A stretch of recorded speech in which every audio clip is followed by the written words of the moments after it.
I had a 5 year run, which I was did more than I thought I would do at 5'10", 180 pounds. Like majority of my life was thinking like, how can I make it to the WWE at this size? This is gonna be it's gonna be a real uphill battle.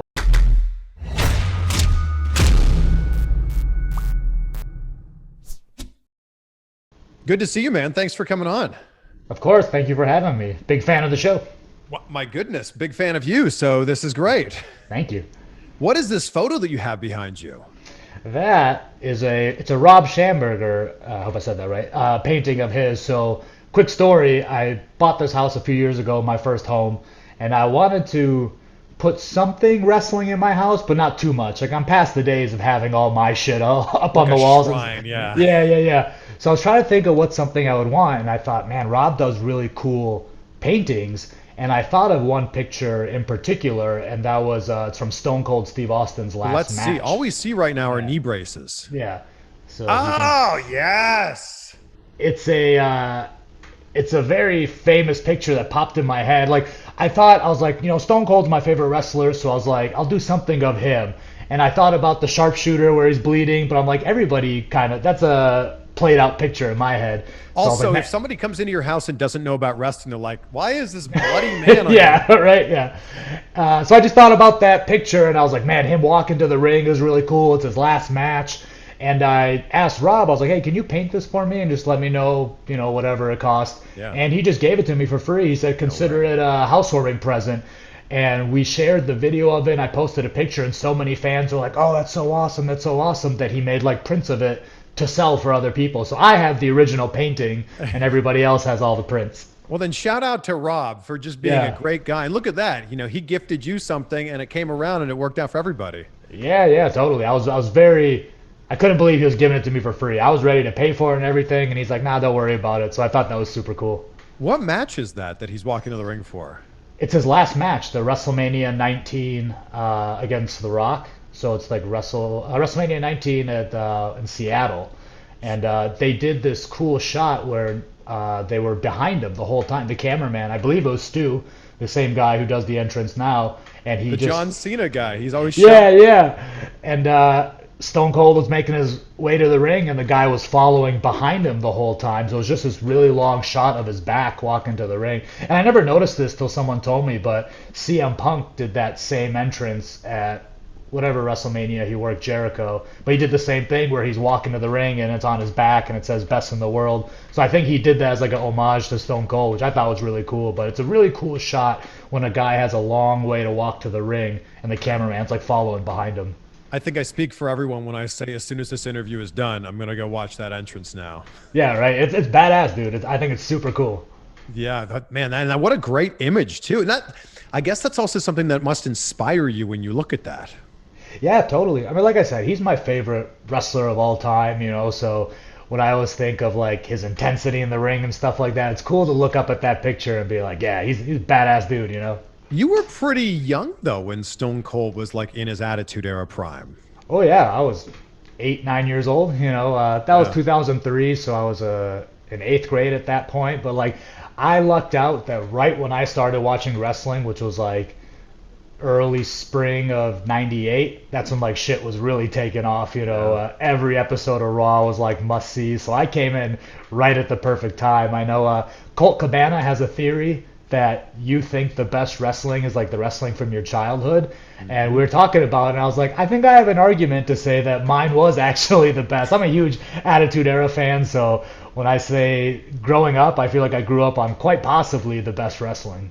Was your brother always a big wrestling fan too? Yeah, we started together. We just became big fan. He was 14, I was 8. We just started watching together. Obviously, he's the one who kind of discovered it, but we always did a lot of stuff together, so we watched it together, and it was super cool. And just over time, he got to be an indie wrestler first, obviously, so that's why his career kind of took off far before mine did. He's just older, Yeah. But yeah, we were always big fans together. He had all the t-shirts, I had all the toys. It was something that we shared. Actually brought us a lot closer. We were just typical brothers. We hung out, but not a lot. But pro wrestling like really brought us closer and closer, and to this day, that's why we're still super tight, just because of our love and our careers in wrestling. So he's 14, you're 8. He's like twice the size of you. Is he Yeah. just throwing you around all over the Oh yeah. place? We had a trampoline growing up. We were one of Oh those no, kids. Yeah. which is code for Over. we had a little backyard ring. Oh yeah. Yeah, so he was giving me power bombs, outsiders, edges, all this kind of stuff I remember, but I was his practice dummy until he finally got to wrestling school. Is it just the two of you, or are there other siblings too? Yep, we have a oldest brother as well too. He's a lawyer. He's the smart one of the family. Doesn't get beat up for a living. But yeah, he's the one who actually lives in LA. That's who I was gonna go visit soon when I mentioned about coming and doing this show face to face with you. So he's lived out in California most of his life. He moved out there when he was 18, and he works for NBC Universal. He's in entertainment law. Oh wow, yeah. Yeah, Well, maybe, now that you're not working with WWE, maybe you can come out here and get some sort of job in entertainment. yeah. He tells me that all the time. As soon as I got signed by WWE, he was super about like you got to move to LA and you got to get you set up with all this kind of stuff. And like I was just so focused on wrestling that I was like, let me tackle this wrestling part first, but also like knowing how the WWE is. They're not crazy about guys finding outside projects. And let's say I did find something when I'm brand new, I can't be like, hey, can I have 2 weeks off to go like film this thing, So Yeah. that was my only real hesitation about doing it. But you're right. Now that I'm not in WWE, we have been talking about it more about going out to California and just kind of seeing what things we can get set up. Well, you've got an infinite amount of freedom now. You can Yeah. wrestle wherever you want. You can act wherever you want. You can do whatever you want. And acting is like the reason I like acting is the same reason why I kind of fell in love with pro wrestling because I've always loved the pageantry of it. When I became a professional wrestler, I learned to appreciate like the actual technical side of it as well too, which I do enjoy a lot. But my initial draw and love for pro wrestling was always just like the crazy shenanigans and the storylines and that kind of stuff. And that to me is more tied in with like acting and entertainment. So you're growing up, you love wrestling, you want to be a wrestler when you grow up. Obviously, this sounds like, a bit of a crazy pipe dream. Yeah. When did you realize that it might actually be a possibility that you could do this for a living? When my brother got signed, when me and him are about the same size, so we're both about 5'10", 180, so we knew for him especially, like I knew it was a long shot because back in his time it was even more so land of the giants. He always talks about, he's like, man, I debuted alongside like Gene Snitsky and Chris Masters and like all these huge dudes, so he had a real hard chance of getting to WWE and he made it. And I was with him the day, I can't remember who called him, it was Jim Ross or whoever was in talent relations at that point. But we were just chilling at my mom's house and he gets a call and he's like, dude, I just got signed. And like, couldn't believe it. Like, mind was blown. I was a freshman in high school. So once that happened, I was like, damn, like I already knew I wanted to be a wrestler. Like Yeah. I was already getting ready to start training and stuff like that. But to actually see someone in my family make it to WWE, I was like, oh shit, this is really a possibility. Well, I think that's such an important thing to be able to follow in the footsteps of somebody. It doesn't necessarily Yeah. need to be a family member, but to be able to look at someone who's accomplishing the thing that you want to do and go, oh, well, if that person can do it and they're a little bit further ahead, maybe a little bit older, maybe a little bit more experienced, I can just take where I'm at now in their journey and just reverse engineer it back to there. Right, yeah. And I always tell people I got so lucky that I had a brother who was in the WWE who could give me good advice to kind Yeah. of get me ready for the WWE and just kind of, because I always tell people the information that he was getting, the advice he was getting, it was from guys like Eddie Guerrero and Chris Benoit and The Undertaker and Chris Jericho and Shawn Michaels. Like when he would tell me some advice, he'd be like, oh, this was something Shawn Michaels told me. So when he tells me that, I go, well, it's obviously correct information. It's correct advice. It's not just older brother telling little brother what to do. All of his sources were some of the top guys, Hall of Famers, legends of this business. When was the first time you got to visit Sean at work? Well, he's not Sean to you, but Shawn Yeah, yeah. Daivari, Yeah. So I actually never went backstage while he was, Really? yeah, while he was working there. But he did get, and every show that came to town, he got me tickets to. The one thing he did get me into was the WrestleMania 22 after party in Chicago. So I got to go there and just meet a bunch of people and stuff like that. That was the only real time I got to like see everybody. But even then, he was kind of like, he was still super young at the time. He was like 22 years old, 23. So he was very like don't embarrass me, like don't be a mark, don't be super crazy, don't be asking for pictures and all that kind of stuff. And I knew right away, like even at, well, I think I was like 16, I even knew like play it cool. Like I already knew, like I'm not gonna take pictures. Like I just want to meet some people, just say hi. And it was cool enough that he did introduce me to damn near everybody. And some guys, didn't want to really be bothered. They just said hi. But then some guys, like the Undertaker, when my brother was like, hey, this is my younger brother Ariya, he wants to start wrestling, Undertaker was like, oh, that's cool, and like talked to me for like 5-10 minutes. So it was a really unique experience to kind of see all these guys, but they had just performed at WrestleMania, so a lot of them were kind of letting loose, getting drunk, and they're with family and friends, so you don't want to bug people too much. Yeah. So what age were you when you enrolled in wrestling school? It was summer going into my senior year, so I was 17. Senior year of high school. Yeah, yeah. If So you were at my high school, you would have been the coolest person in the entire school. This guy's already going to wrestling school. yeah. So funny enough, I would say like freshman, sophomore, junior year, like I didn't really play any sports, and that's kind of how you are cool in high school if you're a quarterback of a football team or whatever. Yeah. I never did any of that shit, but once I started pro wrestling, and I want to say September was my first match. So from September on, so most of the school year, I did kind of get known as like, oh, he's the pro wrestler, and that's when like my popularity went up a little bit, and I went from like, oh, he's just the wrestling guy who wears wrestling T-shirts to school, to like now he's actually a pro wrestler, and people are asking me, they want to like come to my shows and stuff like that. So it was pretty cool once I started. And you went to the same wrestling school as your brother, right? Kind of like his wrestling school eventually shut down, and then like the same people there opened another one, that one shut down, and then they opened another one, and that was the one that I trained at. So it was somewhat the same people and kind of the same place, but it was a completely different building. But I only got to do training there for like 6 months or so, because again the school shut down, which kind of sucked. So after that, it was just attending a lot of seminars and getting a lot of experience under my belt that way, and just wrestling matches. Another piece of advice my brother told me, he's like you can train as long as you want, you can train for 6 months, 1 year, 2 years. He's like the only way you're going to get better is by going out there, traveling the roads, and like doing different shows. He said if you train in a wrestling camp for 1 year, no matter what, your first match is probably going to suck. So he's like, just get as much experience as you possibly can. So that was really what I did. I just did a lot of traveling in the Midwest and trying to get on many shows, and that was the best learning experience you could possibly have. It's the same thing I was telling some of the younger guys at the PC, like you can train at the PC a couple years if you want to. You're probably still not going to be very good when you start. So making sure you're getting on those like Florida house shows they do, those coconut loops, or just getting on NXT TV. I said that's when I feel like you'll go to that next level. You have your training underneath you, but once you start doing matches over and over and over, that's when you really start seeing your level and your abilities start to go up. And is that because you're able to play off of the crowd? Is that a big factor?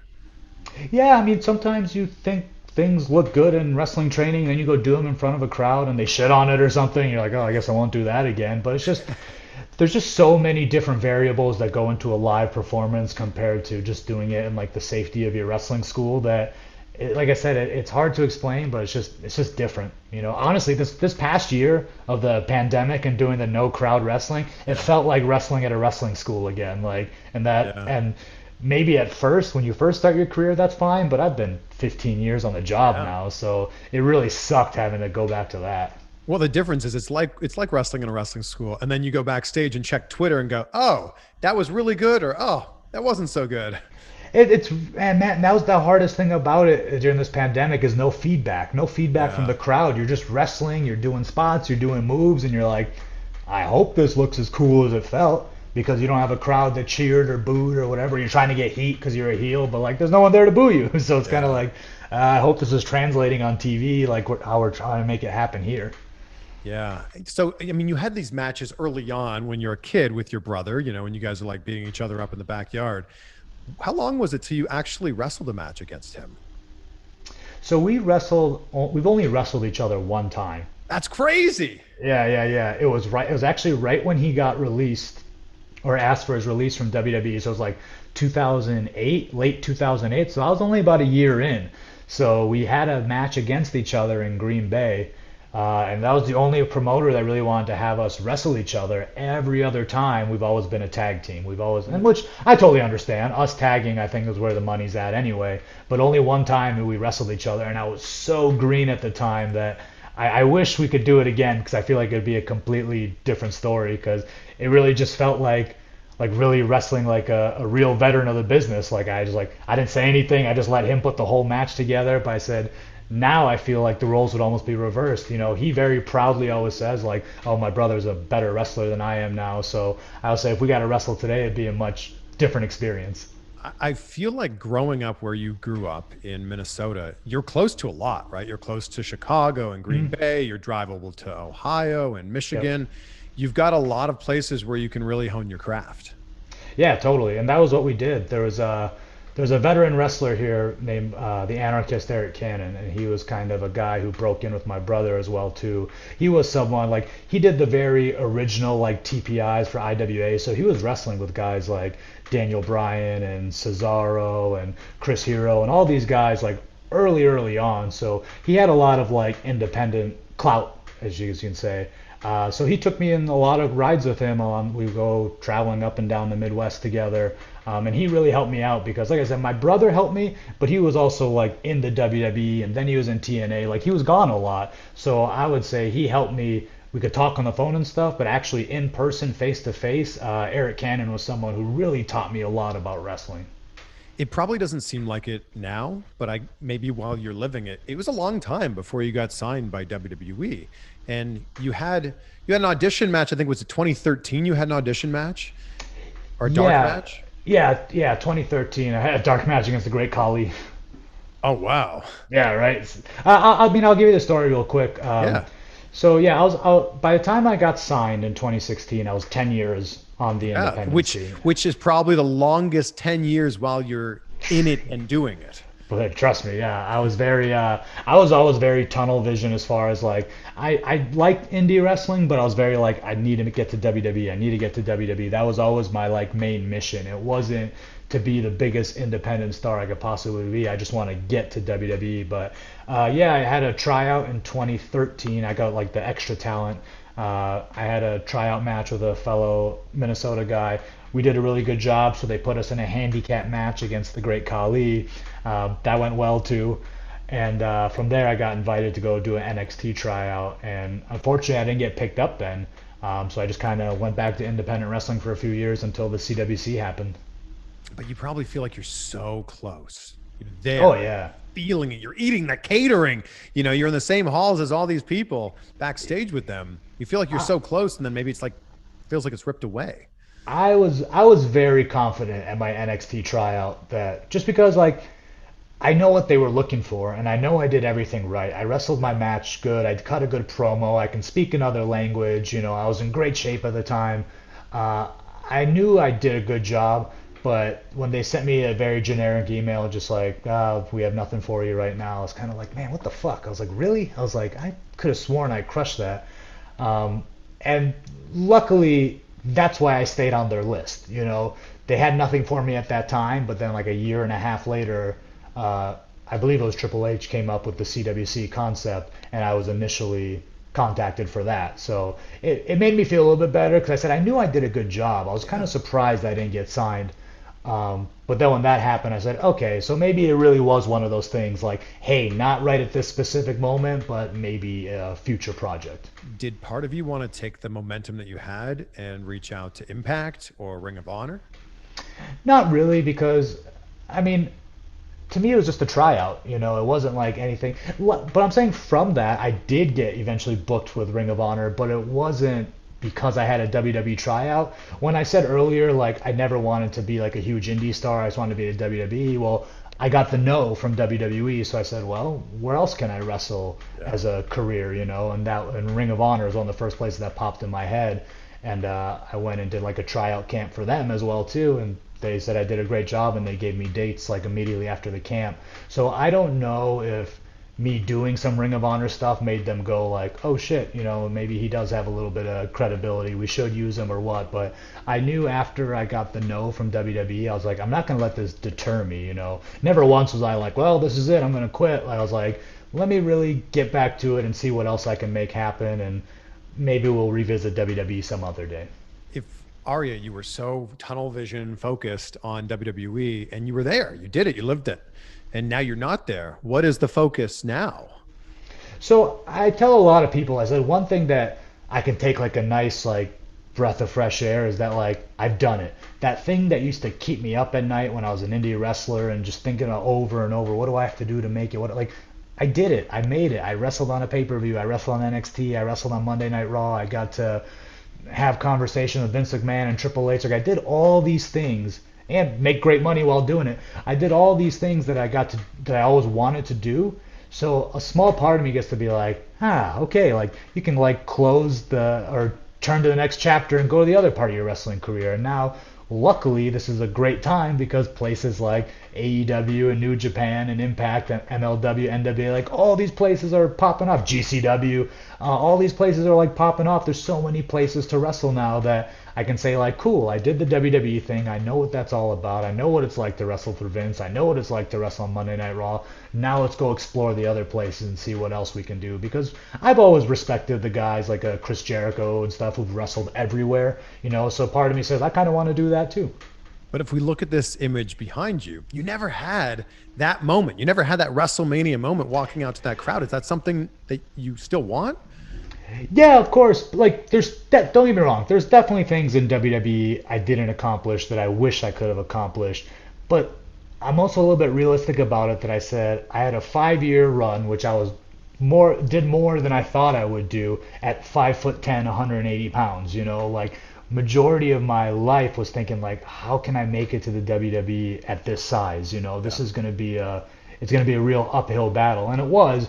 But the fact that I made it, it's something I can really like rest my hat on, be like, I did that. You know, a lot of wrestlers out there, a lot of talented wrestlers out there, didn't even get to do a fraction of the things I've gotten to do. Yeah. So sometimes you just have to be grateful for what you've gotten and kind of understand. Because look, I'll be honest, there was a point in my indie career where I was like, if I could just be like a jobber in NXT, I'd be so happy if that's all I could do. Even if I never win a match, if I just wrestled there for 1 year, I'd be so happy. And like it went above and beyond all those type of things. So I can't sit here and kind of dwell because I feel like that's what makes people like really bitter on the inside or depressed or something. Like you got to look back on those times. It was great times, man. Like I was in my 20s, early 30s, traveling the country, traveling the world, wrestling for the WWE. Like it doesn't get much better than that. Yeah.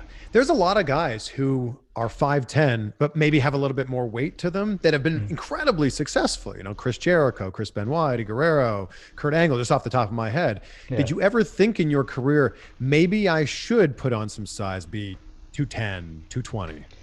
Yeah, I mean, on the indies, I tried that. Like when I was in college and stuff, I was eating a ton. I think the heaviest I ever got up to was like 206, but it was 206 live. Yeah, right. Yeah, 1 pound over. But I was kind of soft. Like when I look back on those, like at the time I was like, 21 in college. I was like, oh, I'm huge. But I look back on those pictures, I was very soft looking and full of pizza. Yeah, a lot of pizza and beer. And I look back on that, I said, even though I was bigger, it wasn't a very like good TV body. So that's why when I got to WWE, I try to like lean out as much as possible because also the business has changed. Like at that time, I was like, oh, am I going to make it at 5'10"? Had I known that NXT and 205 and all these places were going to pop up where the average size is about 5'10", I wouldn't have stressed about it too much. And I don't anymore. You know, you look at some of the top guys in other places, like they're not that big. WWE is really the only place that puts like this emphasis on size over talent. Like there's so many talented guys in WWE, like a Chad Gable, for example, who just doesn't seem to get his fair shake just because he's a little bit smaller. So I feel like the nice thing about all these other companies is your talent speaks far more than your just how big you are, how tall you are. Some of these photos you've been posting on Instagram lately, I mean, you're jacked. Like you're thank you, yeah. Popping out. Yeah. My goodness. I mean, that's the thing. I would say, like, don't get me wrong, every wrestler should be in good shape, but you should be in as good a shape as you can be, for your genetics. For your body type, yeah. Yeah, I think, like, I always give credit to Conor McGregor. I said he's someone who I think really made people see, oh, if you're 5'10", under 200 pounds, you can still be a badass fighter because he looks the part, So that would be my advice to like other guys my size. I'm like, just get in the best shape you possibly can get into, like genetically. If you want to do like steroids and stuff, whatever, that's your call. But just try to get in the best shape you can possibly for your like size and your genetics. And I think that's at least the least you can ask. You've also been posting these amazing Taekwondo videos on your social media. That needs to be worked into what you do, I think, more often. Everybody says that. My brother always says that too. He's like, you gotta do like more karate stuff, and those I don't head know. kicks, my God. Yeah, so I'm a second-degree black belt. I got it my sophomore year of high school. Everybody should know this. Come on. I know. I need to get some kick pads and start kicking the shit out of people or something. Yes. My thing was I try to be like the wrestlers who I watched, and Stone Cold, The Rock, Triple H, Undertaker, Randy Orton, all these Everybody guys. you just listed is like 6'3" and I know, right? 30 pounds. Never clicked in my head that maybe that's why that shit works. But I was just such like a classic pro wrestling fan that that's what I always wanted to be. But hey, man, I was saying in one of my last interviews, like they asked me like, are you gonna do this Daivari De Niro thing the next place you go? I said, I don't know. I said, I think this might be a great time. It's always a good time to evolve. When you have these turning points in your careers, like I don't think you should always just do the same shit, because I don't want anyone to just be like, oh, he's just doing his WWE thing. Like I'm taking this as a opportunity to maybe change up my look, change up my gear, change up my attitude, and who knows, maybe introduce more of my martial arts into my wrestling. I think when you first debuted in WWE, there were some people who were a little bit confused because obviously your brother had the same last name. They're going, are they related? Are they the same person? What's going on here? Was there ever talk of you having a different name? No, luckily for me, everyone in the CWC, and I don't know if this was Triple H's call or what, but they wanted everyone to have their names because I think they wanted to just like capitalize on buzz. Like they said this was the most, the free agents, the best free agents in the world and stuff like that. So for some reason, they just kept everyone. The only people who had to like have their gimmick names were guys who had gimmick names on the indies, Mustafa Ali, Lindsay Dorado. It's not their real name, so they were the guys who WWE like took their wrestling name, but everybody else, Drew Gulak, Tony Nese, myself, like it's our shoot names. Do you think it helped you because the crowd was already familiar with the Daivari name, or do you think it kind of made things difficult because now you had to fill the shoes of your older brother? Yeah, I went back and forth about that. I do think on one hand, again, I don't want people to be like, oh, he's just like his brother, or he's just a copy of his brother, or unfortunately for me, I would admit that my brother was in the wrestling business when it was even hotter, so he had a lot more eyes on his career back in like 2004. So some people were, cheap ripoff or whatever, but I was also very proud of the fact, like I said, like making it to the WWE at my size, and on top of that, I'm getting to keep my name, like this is me, this is all me that's being presented on the WWE. So a small part of me was actually kind of happy about that. So you're going to keep Ariya Daivari as you move forward? Oh yeah. I mean, it is your name. Yeah. So they sent me like a termination letter that had like bunch of like legal mumbo jumbo and stuff you use and blah blah, and it said in parentheses Ariya Daivari. So I had to call the lawyer just to like double check, and I was like, you guys know that, like, that's my real name, right? Like all my platforms, indies, like they're all gonna say Ariya Daivari. It's like, yeah, we know. They said it was just like a formality letter, and they just kind of put that stuff in there. But I want to make sure. I was like, are you guys stealing my name from me, my real name? But no, the lawyer. We trademarked your actual name. Sorry, man. The lawyer actually kind of like laughed on the phone. He was like, no, dude. He's like, it's your real name. And I was like, all right, yeah, good point. I just want to double check. I don't know. There's some crazy rules and laws and shit like that. I don't want to make sure I got screwed over or something by giving my name away. I mean, you mentioned that there's a lot of options now. Wrestling is hot. I mean, I would argue it's the best time to be a wrestling fan and subsequently the best time to also be a wrestler. So as your 90 days come up, where do you want to pop up? I just want to wrestle. I want a busy schedule. That's the only thing I want. Because right now, like, sitting at home with these 90 days, and not too long ago we were dealing with a pandemic, like that shit sucked. I did not like sitting at home. The pandemic was a little bit different because obviously like nobody could really do anything, but right now seeing all like the crowds have now just come back, so wrestling's super hot, and I'm sitting at home not doing anything, like it's driving me fucking crazy. So I really want to just be as busy as possible. So it doesn't matter where it is, if it's at AEW, Impact, New Japan, back to the Indies, like I just want to wrestle the best guys possible and just keep a very busy schedule. Like this is my life now. This is all I care about. This is all I want to do. So wherever can keep my schedule busy and wrestling the best matches, that's all that matters to me. Do you have some indie dates lined up right now? Yeah, I've started to get them slowly lined up. I haven't been, a lot of promoters that I've been talking to still don't have like a lot of like October, November, December dates. Like they're still figuring out Everything's still July. kind of up in the air with this. It is. So a few promotions I reached out to were just kind of like, oh, we haven't hammered down because my 90 days is up September 23rd. So basically October. So a lot of promotions I've talked to have kind of like, oh, we haven't got to our October dates yet, but when we do, we'll give you a call and stuff like that. So I've been lining up more like signings and I do have like a few promotions that do like that have like annual shows they do in like November and December. Got those locked down, but a lot of Blizzard Brawl, that's what you're talking about. yeah, Blizzard Brawl is one of them. And then there's one I'm doing. It's called Lucha Libre and Laughs out in Denver. That's the day before Thanksgiving, so that's like on a Wednesday. So, but you're right. You hit the nail on the head. Is that a lot of places are still figuring their shit out. There's not even a lot of promotions in Minnesota that are up and running like full time yet. Like Minnesota had a hotbed of independence, and right now they're all just like slowly coming back, trying to basically find venues that will have them. Dave here is a very good friend of mine. That's why I Yeah. dropped in Blizzard Brawl there.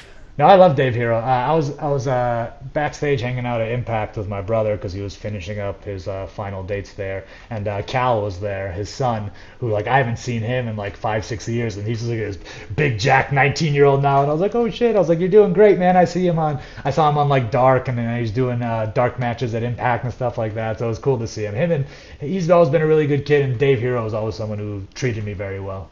Yeah, Cal is just crushing it. And he has that laser focus, that tunnel vision that you talked about. Like for him, especially considering who his father is, but for him it's wrestling or nothing. Yeah, right. Yeah. No, I think he has a bright future, and to be 19 years old and he's already has like TV experience and stuff like that, like, man, sky's the limit for him. Well, it's not unlike your story. It's not Yeah, unlike right. your story where he has someone who's able to go, yeah, do this, don't do this. Right. That and just having lots of connections. Like you said, his dad booked a lot of wrestlers, on his shows in the last 10, 15 years. So if anyone's going to, put in a good word for Cal, it's going to be all these guys at all these different promotions. So as we sit here now, it's July. You've got a little less than 2 months before you can start showing up at different places. What do you do for the next 55 days? Get in the best shape I possibly can. I really enjoy training. I really do enjoy like lifting weights. And it actually would kind of like piss me off when I would go wrestle a match and I'd come home and like my lower back or my neck or my shoulder was kind of bugging me. So I'd go to the gym and I could only lift at like, 60, 70% because something was nagging me. Like I haven't woke up sore from wrestling in like 20, 30 days now, and I have another 50 days. I'm like, this feels great. Like nothing hurts. My neck feels great. My back feels great. So I've just been going to the gym and having these long 2 3 hour workouts, tons of cardio, so that's been kind of fun. Just like I said, just taking a little break. The only Yeah. time you get off really in the wrestling business is when you get hurt. The pandemic was the first like long break I had in wrestling, and then this is the second one. And other than that, it's just been like nursing injuries. Yeah. When I hurt my neck, I got like 3 months off, but like you don't count that as like time. I wasn't enjoying my time off. Like I was at home hurting. I was like, this sucks. But right now, having time off and my body feels good, and just being able to go to the gym and work out every day, and we have a couple of vacations coming up. So right now, it's just kind of reset, recharge, because I know once September 23rd comes, it's right back to it. Did you ever feel like you had an opportunity in WWE where you were so close? You were teetering on like whatever was going to be on that next level for you, and it just didn't happen for whatever reason. Yeah, honestly, right before we got released, me and Tony Nese were doing a lot of tag stuff together. Me and him tagged on and off like since the beginning of 205, but the last like 4 or 5 months of TVs we did, they were having us tag pretty regularly. They were having us do promos together, and everyone in the office, Shawn Michaels, Bloom, stuff like that, they would always be telling us like, "You guys are killing it as a tag team. You guys are doing a great job. You look good. We're having good matches." A lot of the boys were coming up to us telling us, "Oh, you guys look good as a team," and stuff like that. So we were definitely thinking this was going to hopefully take us to the next level. We thought either be a tag team on NXT. Me and him discussed like, hey, should we go talk to Vince and see if he'll bring us to Raw or SmackDown? I was always told the unfortunate thing is that maybe it's Vince or WWE in general isn't really like big in the tag team division. So that was the only like hurdle we kind of had to climb just to get them to pay attention to tag stuff. But I really thought that was gonna take us to the next level, and unfortunately, we got released, which was a little bit surprising because, like I said, we were wrestling if we weren't doing singles every single week, we were doing tags every single week, and I really think we were crushing it. But over the last year, so many of your friends, so many of your colleagues were unfortunately released. Every time that happened, were you like, "Oh my God, like I'm safe. I can't believe that I'm still here." And then one day you do get that call.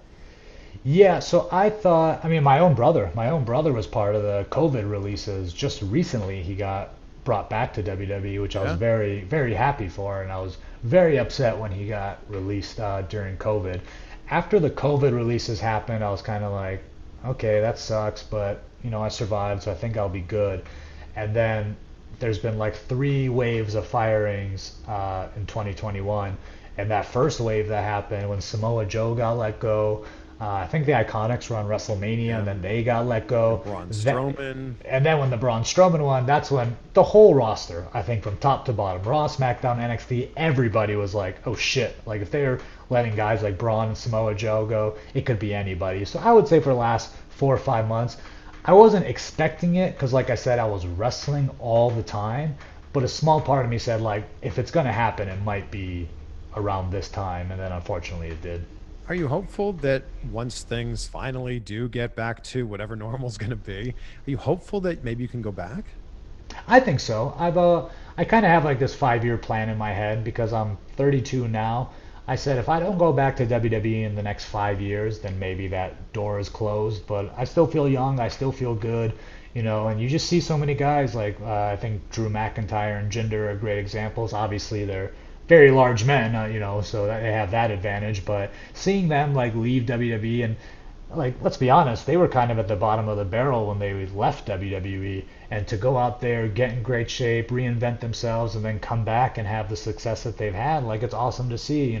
Shelton Benjamin, the Hardy Boys, like obviously these are all guys who are big stars, but they were guys who I thought when they left WWE, I was like, that's probably it for them, because they've done everything they can do. They're a little bit older now, probably not going to come back. And now to see they've come back and they've all done extraordinary work, I don't think the door for WWE is completely closed. It might just be right now they're just kind of reshuffling things and figuring things out like the whole world is doing right now. How much pressure do you feel or did you feel to lean into your cultural heritage? At first, I felt it more because it's WWE. They love people from different countries. They said that to me on my tryout. They said we love the fact that you're Iranian and can speak another language, so it makes you kind of be like, okay. Were you like, like I'm actually from Minnesota? yeah, I'm actually from Minneapolis. No, they knew all that shit, but Yeah. they knew that I spoke another language, and at first I was kind of about it, but then some people's like responses on Twitter like, ugh, like another like foreign guy, like great, like so I was like, I think that era of wrestling is definitely ending, and it was on me. Like I'm the one who took it to Vince McMahon and said like, hey, I don't want to do this Sheik thing anymore. Can I switch to this Daivari De Niro character? And he was all about it. Yeah. Well, I mean, you speak perfect English. Like it makes Yeah. sense that you were born and raised in America. Yeah. It makes sense that maybe you could just be an American who happens to look the way that you look. And that was so I didn't want to completely like abandon the fact that I'm Middle Eastern, that I'm Persian. So the Daivari De Niro character was actually based on this TV show called Shahs of Sunset, which is like, and I mean, people call LA, they call it Tehrangelis or something like that. There's a lot of Iranian and Persian people in LA. So I said, hey, if you want me to represent, like, you want me to be a character, like, I got a way better character for you guys. There's all these Persian guys out in LA who are driving these like white BMWs and gold chains and all that kind of stuff. And I said, and I find it, I don't think it's as offensive. It's a little bit more funny, a little bit more tongue in cheek. So that was why I wanted to switch to that character. And on top of that, like I said, a lot of Persian people like that, they may be born in California or something like that. They're born in America. I was born in Minnesota, so we don't have to like insult the crowd's intelligence by saying from Tehran, Iran, and they go on my Wikipedia and it says from Plymouth, Minnesota. So I was like, you can stop announcing me from Iran and shit like that. So that was kind of why we switched to the Daivari De Niro character, because I just didn't want to continue doing like a typical foreign heel. I had Muhammad Hassan on the show Yeah. like at the end of last year, and he doesn't do a lot of interviews at all. So it was like Mhm. such an honor to have him on the show. But as I was diving into the research, I realized and watching the old promos, what he was saying and what Shawn Daivari was saying at the time was like completely accurate. And it was so Yeah. funny. All they were doing was speaking the truth. Like Yeah. you're stereotyping me because of the way I look. I'm American. Yeah, right. No, people joke about that when they look back on it now. They say, "Oh, these guys should have been baby faces," you know. Seriously. And I feel like Mustafa Ali has done a great job of kind of, he brought that up on Twitter a lot, just kind of saying like when people would say, you know, mean or racist things to him, he'd say like, "Hey, I'm an American too. I was born here. Just because I'm proud of my heritage doesn't mean you guys need to like rain down hell on me and stuff like that." So it's just things like that, you know. And I always had my brother and Muhammad Hassan in my head when I was doing like the Sheik stuff, and just seeing how that turned out. I knew right away when I got to WWE, like I'll do the Sheik thing. This is what, you know, this is what they saw when they signed me, so maybe this is what they want. But I knew right from the get-go. I said sooner or later I'm gonna get rid of all this stuff and kind of distance myself from that and try to do something completely different because I wanted longevity. And unfortunately, sometimes I feel like a over the top gimmick or maybe even like a foreign gimmick might have like a shelf life on it. So I knew being myself was gonna last a lot longer than being like a foreign heel. It's Farsi that you speak? Yep, Farsi is the language of Iran. What was the first language that you learned? English. So I'm the youngest. So when my oldest brother was born, they were only speaking Farsi in the house because my parents were still getting acclimated to America. You know, they moved here in the late 70s, and then Sean was born. And then by I the like time that you call him Sean. I just do it because that's everyone knows him as. His real name's Dara, everybody, but I just call him Sean because that's what everyone knows him as. Yeah. But by the time I was born, both of my brothers were already in school, and my parents were actually very good about saying like, we don't want you guys to fall behind in your education or anything like that because you can't speak English well, or we can't speak English well. So my parents practiced their own English with my brother. So by the time I was old enough to like talk and everything, it was a pretty English speaking household. And they always said like we just wanted you guys to do well in school. We didn't want you to fall behind because there's some sort of language barrier. So they really practiced their English, and then I basically grew up in an English speaking household. But just being around my parents and all my cousins and aunts and uncles who constantly spoke Farsi when they were together, that's just how I kind of learned it. I can understand it a lot better than I can speak it. I'll say it that way. Who would have thought that years later, Farsi would be what got Shawn Daivari over? Yeah, it really was. It was both of our tickets into the WWE. Yeah, that's so crazy that like it's this, I don't know, this skill that you didn't even know would be so helpful for you.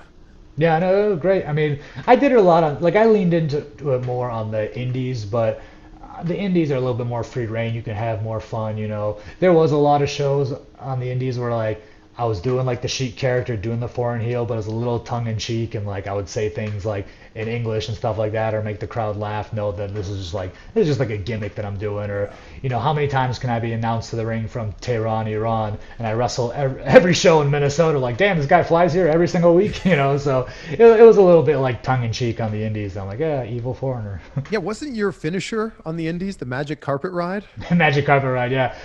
My brother did it once as a goof, like just to kind of pop the crowd, and like they really liked it. So when he went to WWE, I was like, "Do you mind if I start doing it?" He's like, "Yeah, go for it." And it always got a great reaction from the crowd. But funny enough, when I did it in my tryout match at NXT, like I did it on the road when I did like tryout stuff like on the road, and it popped all the boys who were watching and stuff like that. So I was like, "Well, shit, I'm gonna keep doing it. It makes you stand out, right?" When I did it in my tryout match, and Bill DeMott was the head coach at the time of NXT. As soon as I hit the magic carpet ride, which is like a top rope splash holding a carpet, I hear the bell ring, and I was like, oh shit, what happened? And on the microphone, there's like a big microphone in front of everybody. He goes, "We don't do that indie bullshit here. Next." And I was kind of like, ooh, sorry. So ever since then, I continued doing it on the indies, but once I got to WWE, like that memory is so burned in my head that I'd never even bothered asking if I could do it or something like that, because he just made me feel like I was kind of like, oh, is this one of those things that is too silly for the WWE? But then a few months later, Jack Gallagher's jumping on me like holding an umbrella, so I was like, ah, what the fuck? You know, like, Wow. Well, I mean, this is one of thousands of stories about Bill DeMott, though. yeah, right. No, and then yeah, like a few months later, he got fired. So Yeah. that was another thing that when I didn't get picked up, I was like, nah, it's all his fault. It wasn't really, but. Well, now in 2 months we can see the magic carpet ride again. Yeah, right. Yeah, on the Indies, I'm definitely bringing it back. Because Yeah. I was like, it was something unique that made you stand out. If I have a hard name to remember, I guess, for some people. So people would always be like, the magic carpet guy. Like, hey, that's me. As long as you remember something. That's the biggest thing. It's just get over whatever it is that it takes. Get over. Yeah. I'm excited to see what's next for you.